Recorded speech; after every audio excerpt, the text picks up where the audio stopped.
folks, it's Patriot Nurse, and in today's segment we're going to talk about the history of gun control, and I have with me James Yeager of Tactical Response, a good friend. Thank you for being here.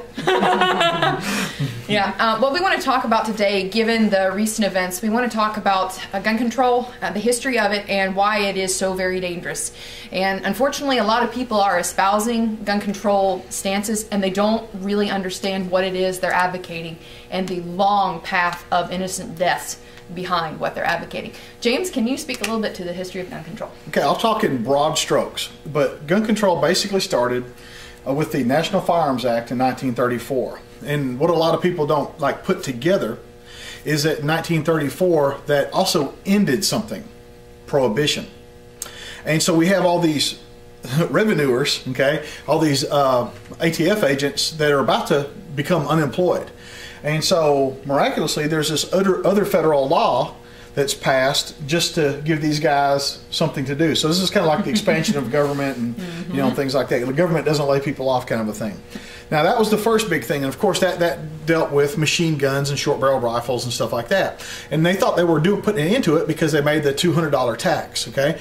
Well, you know, paying $15 for a Tommy gun wasn't a big deal in the 30s, but paying a $200 tax to buy the $15 gun, people just didn't do. So it wasn't really up until the 50s and 60s when people started really being able to pay that $200 tax and get machine guns. And so that's when it kind of all rolled around.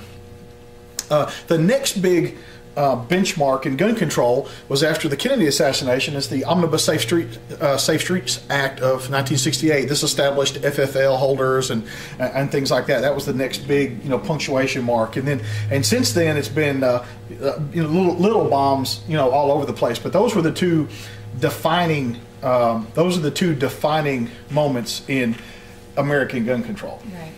So with the recent events, with the Connecticut shooting, there has been renewed interest and renewed call, certainly from the executive branch, for confiscation of certain types of weapons and bans on various different things.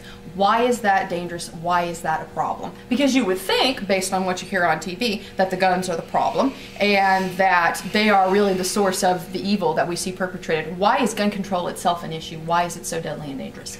You know, it's one of the things that boggles my mind, really, because there are two sides, the anti-gun folks and the pro-gun folks. And the pro-gun folks use facts, the Bill of Rights, logic, reason. And on the anti side, it's all emotionally based. They're like, well, you know, well, we need to ban high capacity magazines. Well, do you know how fast somebody can reload a gun? And he could have killed a bunch of people with revolvers. And oh yeah, but we got to do something. It's for the kids. And but you know, the facts don't back up what's going on. Right. And so there's just this back and forth. The reason we will never win, nor will they ever win, is that men are from Mars, women are from Venus, kind of a communication barrier that we have, yeah. And it's just not going to happen. We're speaking two different languages. With everything that has gone on recently, there seems to be at least a renewed call for compromise on the part of gun owners. I want to hear what you think about that. I am done compromising. I don't want to compromise. If someone comes to me and says, I want your right arm, I want to cut off your right arm, and I say, no, I am not willing to give up my arm. It is part of me. It is part of my cherished ability to do what I need to do every day, to aid me in defending myself, whatever. It's just part of me. I don't think you should have that right. Well, why don't you compromise? Instead of taking your whole arm, how about just your hand? No, I don't want to give up my hand either. Well, how about just your finger?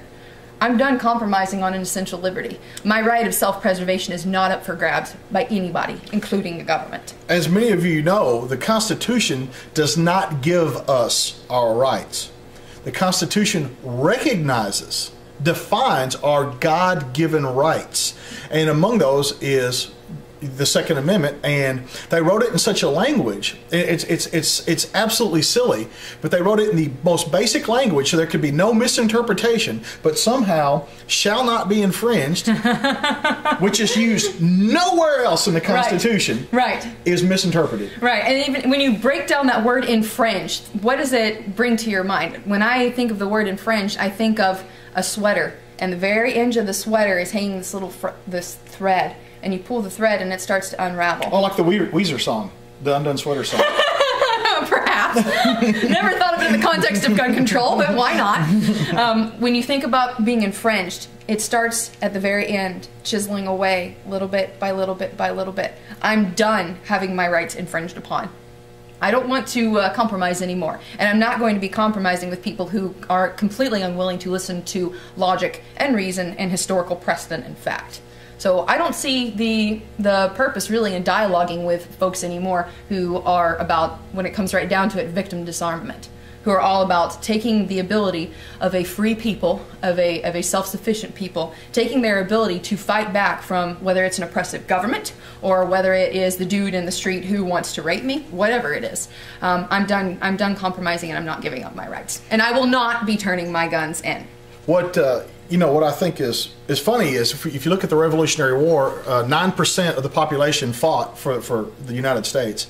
9% of the population fought over a 6% tax rate. That means 91% of the population either did nothing or were loyalists, and the numbers that I've read are somewhere around 50%, actually fought for the British because they thought that's who was going to win, and so they wanted to be on the winning side, and so there you go. So basically 9% of the population of the colonial United States beat the largest military force that had ever been assembled in the history of mankind. A bunch of farmers did that. Yeah. And the reason the shot heard around the world from Lexington was heard around the world wasn't because it was really loud.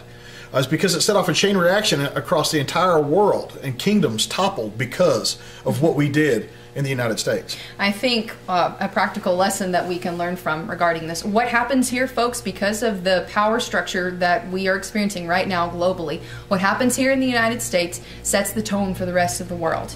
If we as a people allow ourselves to be disarmed, it will not stop just with us. Tyranny will continue to expand, and it will engulf the whole planet. And it won't start with me. I will not be giving up my arms. We should stop with that. I think so. All right.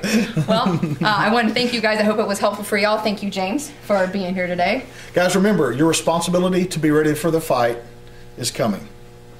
For now, it's Patriot Nurse signing off, and we'll see you guys later. Bye. What are you going to talk about? Whatever you ask me. All right. Open it up.